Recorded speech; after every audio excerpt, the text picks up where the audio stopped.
ஒரே ஒரு சப்ஸ்கிரைப் மட்டும் பண்ணிட்டு பாருங்கள். மனோஜ் வந்து அவங்க அத்தைக்கிட்ட பேசிகிட்டு இருக்காங்க.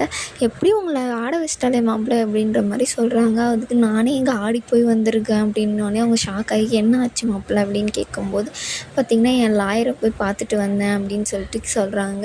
என்ன ஆச்சு, ஏன் டைவர்ஸ் போய் பேப்பரில் அவங்க கையெழுத்து போடலையே, காசு கொடுத்து தானே கொடுத்தோம் அப்படின்னு சொல்லிட்டு கேட்குறாங்க. இல்லை காசெல்லாம் கொடுத்துட்டேன், டைவர்ஸ் பேப்பர்லேயும் கையெழுத்து போட்டுட்டா அப்படின்னு சொல்லிட்டு போய் சொல்லிட்டாங்க. அவள் ப்ரெக்னெண்ட்டாக இருக்கிறது எங்ககிட்ட சொல்லவே இல்லை. அவங்களும் வந்து பார்த்திங்கன்னா என்ன ஆச்சு, அதுக்கப்புறம் என்ன பிரச்சனை அப்படின்ற மாதிரி கேட்கும்போது இல்லை என் லாயரை பார்க்கும்போது சொன்னாங்க, பேப்பர் போட்டு என் பேர் என் மனோஜ் பேரில் வந்து தப்பான விஷயம் கூட வெளியே வரலாமா, அதனால் வந்து இப்போ வேணாம் அப்படின்ற மாதிரி வந்து நீங்கள் எதையும் நம்பாதீங்க அப்படின்ற மாதிரி இவங்கக்கிட்ட வந்து சொல்கிறாங்க.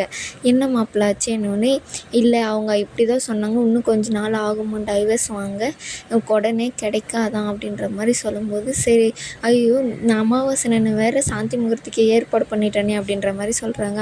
மாதம் அமாவாசை வந்துன்னு தான் இருக்கும் அத்தை, நம்ம இன்னும் கொஞ்ச நாள் தள்ளி வச்சுக்கலாம் அப்படின்னு. ஏன் இப்படி சொல்கிறீங்க, உங்களை நம்பி தானே காசு கொடுத்தேன், உங்களை நம்பி தானே என் பொண்ணை உங்களுக்கு கல்யாணம் பண்ணி வச்சேன் அப்படின்ற மாதிரி சொல்கிறாங்க. நீங்கள் கவலைப்படாதீங்க, நான் கண்டிப்பாக நல்லா பார்த்துப்பேன் கனகாவை அப்படின்ற மாதிரி அவங்க சொல்கிறாங்க. இல்லை மாப்பிள்ளை இருந்தாலும் ரொம்ப நாள் ஆக போகுது அப்படின்ற மாதிரி சொல்லும்போது இல்லை நீங்கள் தள்ளி வச்சு தான் ஆகணும் அப்படின்ற மாதிரி அவரும் சொல்கிறாரு. சரி உங்களை நான் நம்புகிறேன் அப்படின்ற மாதிரி பார்த்திங்கன்னா கனகாவோட அம்மாவும் வந்து சொல்லிடுறாங்க. அதுக்கப்புறம் பார்த்திங்கன்னா அருண் பார்க்குறதுக்கு முத்து வந்து போயிருக்காரு அவர் வீட்டுக்கு. போனோடனே அருண் ஷாக் ஆகி பார்க்குறாங்க, நீவே எதுக்கு இங்கே உட்காந்துட்டு இருக்கான், எங்கே அவ அப்படின்னு சொல்லிட்டு சீதான்னு கூப்பிட்றாங்க. சீதாலாம் வரமாட்டா அப்படின்னு சொல்லிட்டு என் பொண்டாட்டி இது பண்ணுறதுக்கு நீ யாருடா அப்படின்னோடனே நீ அடித்து வச்ச கோலத்தை பார்க்கும்போது அப்படி இருந்துச்சுடா, எதுக்குடா அடிக்கிற, நான் போலீஸ்ரா அப்படின்னு சொல்லிட்டு சொல்லுவாங்க. நீ ஒரு டிரைவர் அப்படின்னு சொல்லிட்டு சொல்லும்போது நான் டிரைவராக கூட இருந்துட்டு போகிறேன், என் பொண்டாட்டியை ஒரு நாள் நான் அடித்தது கிடையாது, உனக்கு போலீஸ் ட்ரைனிங்கில் இதுதான் சொல்லி கொடுத்தாங்களா அப்படின்னு சொல்லிட்டு அதை சொல்கிறாங்க. அடிக்க ஆரம்பிச்சிடறாங்க. முத்து வந்து என்னவே நீ அடிச்சிட்ட இல்லை அப்படின்னு சொல்லிட்டு நான் போலீஸ் கம்ப்ளைண்ட் என்னடா போலீஸ் கம்ப்ளைண்ட் கொடுப்பியான்னு, இது சீதா இந்த கோலத்துக்கு நான் டைரெக்டாக எடுத்துன்னு போய் போலீஸ் ஸ்டேஷனில் நிற்க வச்சுருந்தேன், உன் வேலை போயிருக்கும், மரியாதை போயிருக்கும், எல்லாமே போயிருக்கும் அப்படின்றாங்க. நீ நான் அடித்ததை கம்ப்ளைண்ட் பண்ணுவியா, பண்ணு, உனக்கு தான் அசிங்கம் அது அப்படின்ற மாதிரி சொல்கிறாங்க.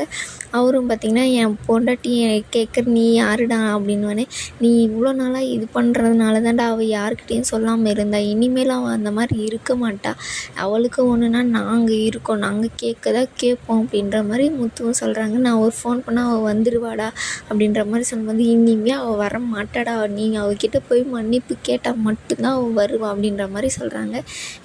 அருணும் பார்த்திங்கன்னா இல்லை அவன் வருவா, நான் லவ் பண்ணி கல்யாணம் பண்ண பொண்ணு அப்படின்னு, நீ ஒன்றும் நம்பிட்டு இருடா, நீ மன்னிப்பு கேட்டால் மட்டும்தான் அவள் வருவா அப்படின்ற மாதிரி முத்துவும் சொல்லிவிட்டு அங்கேருந்து கிளம்பிடுறாங்க.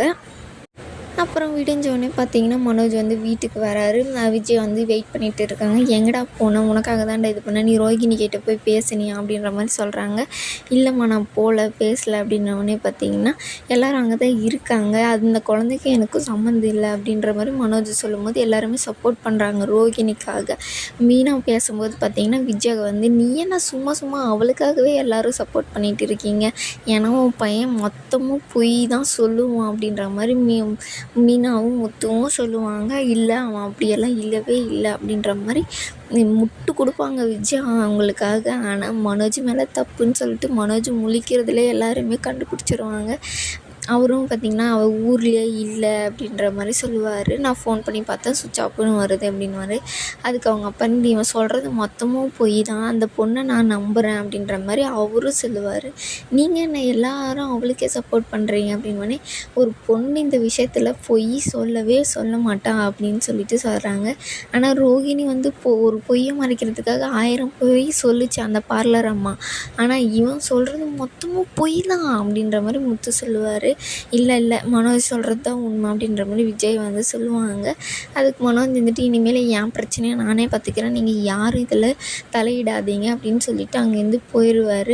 அதுக்கப்புறம் பார்த்திங்கன்னா அவங்க அப்பாவும் சொல்லுவார், நான் இந்த வீட்டில் ஒரு குழந்த பிறக்கணும் ரொம்ப ஆசைப்பட்டேன், ஆனால் ரோகிணி ப்ரெக்னெண்ட்டாக இருக்குதுன்னு சொல்லிட்டு நான் சந்தோஷப்படுறதா வருத்தப்படுறதா, இவன் என்னவோ அந்த குழந்தைக்கு அப்பனே இல்லைன்னு சொல்லிட்டு போகிறானே அப்படின்னு சொல்கிறாங்க.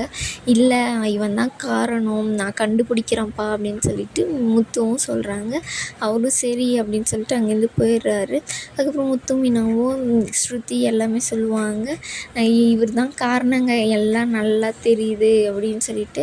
ஸோ அங்கேருந்து போயிடுவாங்க. இல்லை அதுக்கப்புறம் பார்த்தீங்கன்னா இவங்களுக்கு சீதாவுக்கு வந்து ஒரு இது வச்சுருக்கேன், அவள் வந்து இனிமே அவள் பயந்து நீ இருக்கக்கூடாது அப்படின்னு சொல்லிட்டு மீனாக்கிட்ட சொல்கிறாங்க. என்னங்க என்ன வச்சுருக்கீங்க அப்படின்னோடனே நாளைக்கு சொல்கிறேன்னு சொல்லிட்டு அங்கேருந்து போயிடுவார். அதுக்கப்புறம் பார்த்திங்கன்னா அருண் வந்து சீதாவுக்கு ஃபோன் பண்ணுவாங்க. ஆனால் சீதா எடுக்காது. யார் ஃபோன் பண்ணுறது அப்படின்னு சொல்லிட்டு சீதாவோட அம்மா கேட்கும்போது பார்த்திங்கன்னா அருண் தான் ஃபோன் பண்ணுறாரு அப்படின்னு சொல்லும்போது வாங்கி ஃபோன் பண்ணி பேசுவாங்க. என்ன பண்ணி வச்சுருக்கீங்க என் பொண்ணை? இல்லை அத்தை, நான் சண்டையில் அந்த மாதிரி பண்ணிட்டேன். சண்டையில் அடிக்கக்கூட அடிப்பீங்களா? நாங்கள் இவ்வளோ கஷ்டப்பட்டு பெற்று வளர்த்துருக்கோம், உங்களை அடிக்கிறதுக்காக தான் நாங்கள் கல்யாணம் பண்ணி வச்சோம்மா, மாப்பிள்ளைன்னு சொல்லிட்டு தானே கல்யாணம் பண்ணி கொடுத்தேன். இதுவரையும் என் முத்து கூட மீனா மேலே கை வச்சதில் எவ்வளோ சண்டை வந்திருக்கு அவங்களுக்குள்ள. ஆனால் ஒரு நாள் அவர் கை வச்சது கிடையாது அப்படின்னோடனே பார்த்திங்கன்னா அவருக்கு சுருன்னு ஏற மாதிரி இருக்குது. இதோட இந்த எபிசோடு முடியுது.